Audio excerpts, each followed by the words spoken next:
yang bagusnya saya apply pada anak saya sebab perkembangan yang normal kan, tipikal punya perkembangan. Anak saya faham. Tu dia kata, oh okey, anak saya boleh respon. Dia faham dan dia model kan. Maksudnya dia pun menggunakan bahasa yang sama saya guna pakai. Jadi saya daripada start situ yang saya biasa dah lah. Saya dah biasa guna bahasa-bahasa hypnoscript lah. Bahasa-bahasa yang macam dalam buku, dalam e-book Puan Mazna tu kan. Memang saya kata apa ya, memang ada hasil lah, memang berkesan lah benda tu. Memang berkesan. Jadi daripada situ memang saya follow rapat lah. Follow rapat lah. Jadi semua webinar, semua apa ke memang saya join lah macam tu.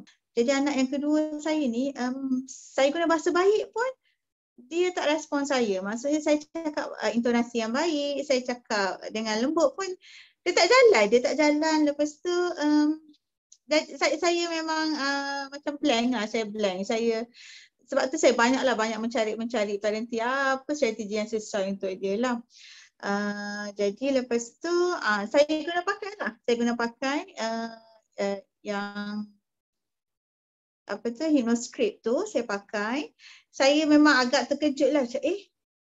Dia berubah lah. Dia macam alamak ada kesan. Tapi saya guna pakai tu sekali dia tahu. Maksudnya saya try sekali.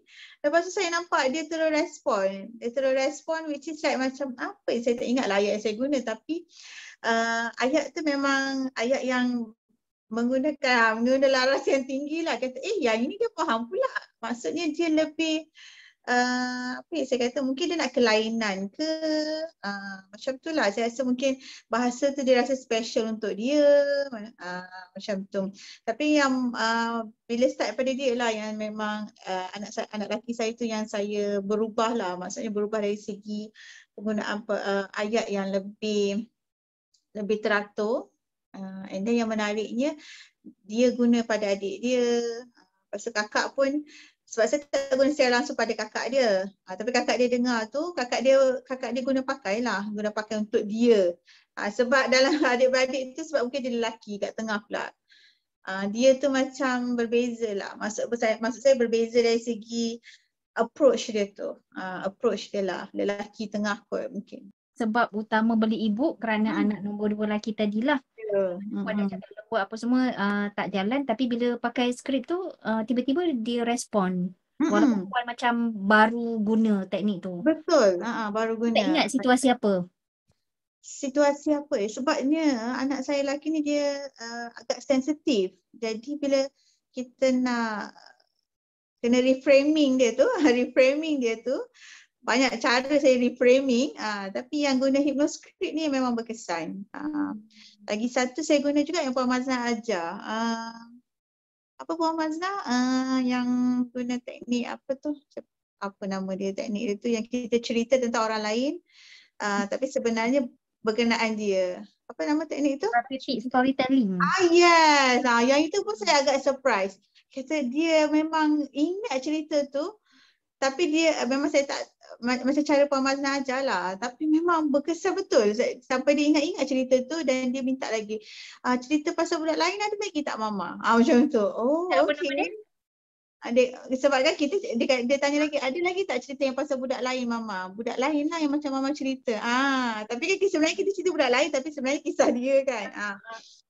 Macam tu lah. Memang saya pun impress juga lah dengan dia. Mungkin pendekatan dia lebih kepada itulah perkataan yang baik-baik lah untuk dia. Perkataan yang baik-baik. Lepas tu mungkin dia lebih kepada auditory. Dia suka dengar saya bercakap lebih intonasi yang lebih baik, lebih panjang macam tu lah.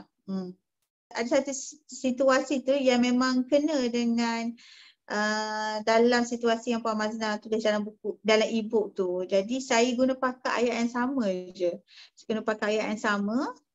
Memang masa sebelum saya nak cakap dengan dia tu memang saya buka lah buku tu, saya okey ayat ni. Okey. Alright. So saya pun hafal lah, ingat lah kan. Jadi memang saya tengok respon anak saya tu dia tidak dia macam ada tindak balas. Kalau tidak sebelum ni memang dia akan macam dia lagi keras lah. Dia punya hati tu macam dia macam dek je kan. Yang ini macam Dia macam perhatikan saya. Mungkin dia nampak, mungkin dia dengar kelainan lah dalam ayat saya tu kan. Kelainan macam ni macam tak pernah. Mungkin macam tu lah. Jadi nampak respon tu lebih cepat. Respon tu lebih cepat. Jadi that's why saya keep going lah. Jadi bila sebab dia menjadi breakdown tu sebab bila saya cuba dia buat tau. Dia buat Jadi kita lagi dia punya kesabaran tu macam sama ada saya akan makin kesabaran yang meninggi tu, saya akan tendensi untuk ni lah, maksudnya pergilah daripada situasi tu. Jadi sebenarnya saya tak nak macam tu, sebab lagi bila situasi saya time out kan, saya terus pergi, memang tak selesai lah masalah tu. Dia tak selesai dan saya punya rapport dengan dia tu akan makin renggang nanti. Jadi that's why saya tak nak situasi itu. That's why bila dia time in tu kan, bila saya time in lepas tu dia respon macam tu terus cepat, jadi saya surprise lah. Saya surprise macam okay. Tapi memang ayat pertama okey, ayat kedua okey. Memang bila kita tak biasa lagi guna ayat tu, kadang-kadang dia alamak apa ya ayat lepas ni. Macam tu lah maksud saya.